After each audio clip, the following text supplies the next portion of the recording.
हिंदवी स्वराज्य संस्थापक छत्रपती शिवाजी महाराज यांच्या जयंतीचा उत्साह आज देशभरात सुरू असताना राजधानी सातारा जिल्ह्यातील कराड विद्यानगर येथील शिवभक्त उद्योजक जयकांत जगदाळे यांनी शिवजन्मोत्सव अत्यंत आगळ्यावेगळ्या पद्धतीने साजरा केला।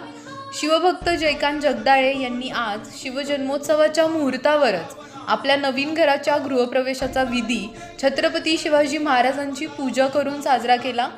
यावेळी कराडचे प्रांताधिकारी उत्तम दिघे, कराडचे तहसीलदार विजय पवार, सोलापूरचे तहसीलदार अमरदीप वाकडे, कराडचे उपविभागीय पोलीस अधिकारी डॉक्टर रणजित पाटील, नायब तहसीलदार राजेंद्र जाधव व वर्धन साखर कारखान्याचे चेअरमन धैर्यशील दादा कदम यांच्या हस्ते शिवछत्रपतींची पूजा करून गृहप्रवेश करण्यात आला। शिवभक्त जयकांत जगदाळे यांनी भव्य दिव्य ब्रॉन्झमधील 160 किलोची शिवछत्रपतींची देखणी मूर्ती देवघरात ठेवली असून आजचा जन्मोत्सव अत्यंत वेगळ्या पद्धतीने त्यांनी साजरा केला।